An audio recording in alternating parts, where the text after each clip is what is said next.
வணக்கம், welcome to orange candy kitchen. நம்ம இன்றைக்கி பார்க்க போகிற ரெசிபி வந்து சூப்பரான டேஸ்டியான நம்ம வந்து கிராமத்து ஸ்டைலில் வந்து புளிச்சக்கீரை கடைசல் வந்து நம்ம பண்ண போகிறோம். ரொம்ப ஈஸியாக டேஸ்டி, அப்புறம் ரொம்பவே ஆரோக்கியமான ரெசிபி இது. ஸோ வாங்க இது எப்படி சேர்த்துன்னு வாங்க பார்க்கலாம். ஸோ இதுக்கு வந்து நான் ஒரு கத்த அளவுக்கு வந்து புளிச்சக்கீரை எடுத்திருக்கேன். ஸோ இதை வந்து நல்லா ஆஞ்சிட்டு நல்லா அலசி வச்சுருக்கேன். ஸோ வாங்க இதை எப்படி செய்யலாம்னு பார்க்கலாம்.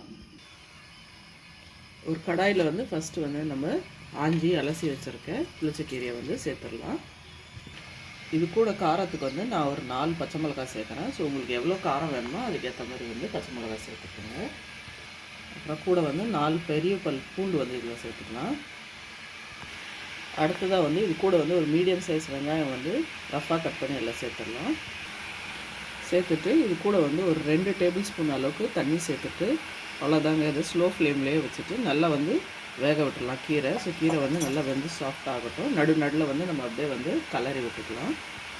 ஸோ இது அப்பப்போ வந்து நம்ம கலரி விட்டுருக்கோம். இதில் புளி சேர்க்கணும்னு அவசியம் கிடையாது, ஏன்னா ஏற்கனவே புளிச்ச கீரை வந்து புளிப்பாக இருக்கும். ஸோ இது கொஞ்சம் வெந்து நல்லா சாஃப்ட் ஆகட்டும். அதே மாதிரி மூடி வந்து போட்டு மூடாதீங்க, அப்படியே வந்து கீரை வந்து நல்லா வேகட்டும். ஒரு 1 நிமிஷம் 2 நிமிஷம் கழிச்சு நம்ம கீரைக்கு தேவையான அளவுக்கு வந்து உப்பு சேர்த்துக்கலாம். நான் இங்கே வந்து கல் உப்பு சேர்த்துக்கிறேன் 2 ஸ்பூன் அளவுக்கு. சேர்த்துட்டு இது வந்து நல்லா மிக்ஸ் பண்ணி விட்டுலாம். கீரை இன்னும் நல்லா கொஞ்சம் வேகட்டும். இப்போ பாருங்கள், ஒரு கத்து கீரை வந்து வெந்ததுக்கப்புறமா எவ்வளோ சுருங்கிருச்சு. அதில் அந்த கீரையிலேருந்தே நிறைய தண்ணி வந்து ரிலீஸ் ஆகிருக்கு. ஜஸ்ட் ஒரு 5 to 7 மினிட்ஸ்லேயே வந்து நல்லா வெந்துருச்சு. இப்போ பாருங்கள், கீரை வந்து பாருங்கள் எவ்வளோ வெந்து சுருங்கிருச்சு. நம்ம ஒரு கத்து கீரை போட்டோம், வெந்தோடனே கொஞ்சமாக ஆகிடுச்சு. அதே மாதிரி கீரையிலேருந்து பாருங்கள் எவ்வளோ தண்ணி வந்து ரிலீஸ் ஆகிருக்கு. ஸோ இப்போ வந்து ஸ்டவ் ஆஃப் பண்ணிட்டு இது வந்து நல்லா ஆற விட்டுக்கலாம். ஸோ இது பாரம்பரிய முறையில் பார்த்திங்கன்னா நம்ம வந்து ஒரு சட்டியில் போட்டு நல்லா கடையணும். நான் இன்றைக்கி வந்து சட்டியில் போட்டு கடைய போட்டல, அது வந்து ஒரு மிக்ஸி ஜாரில் போட்டு நான் வந்து அரைச்சிட போகிறேன்.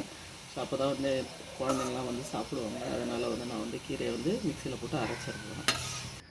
இப்போ பாருங்கள், நான் மிக்சியில் போட்டு சும்மா ஒரு 2 ஓட்டு ஓட்டுட்டேன். இதுவே வந்து நல்லா வந்து மசிஞ்சிச்சு. ஸோ வாங்க இந்த கீரையை வந்து தாளிச்சிடலாம். இப்போ வந்து ஒரு கடாயில் வந்து நம்ம 1 ஸ்பூன் எண்ணெய் வந்து சேர்த்துக்கலாம். நான் ஏற்கனவே கீரை வேக வச்ச கடாயை தான் எடுத்துருக்கேன். ஸோ அது எண்ணெய் வந்து நல்லா கொஞ்சம் சூடாகட்டும். எண்ணெய் சூடானால் அதில் வந்து 1/2 ஸ்பூன் அளவுக்கு வந்து கடுகு, 1/4 ஸ்பூன் அளவுக்கு வந்து சீரகம் சேர்த்துக்கலாம். கடுகு சீரகம் வந்து நல்லா பொரியட்டும். இது கூட ஃப்ளேவருக்கு வந்து ஒரு வரமிளகாய் வந்து 2 துண்டாக்கி போட்டிருக்கேன். ஸோ அதுவும் வந்து நம்ம நல்லா வதக்கிக்கலாம்.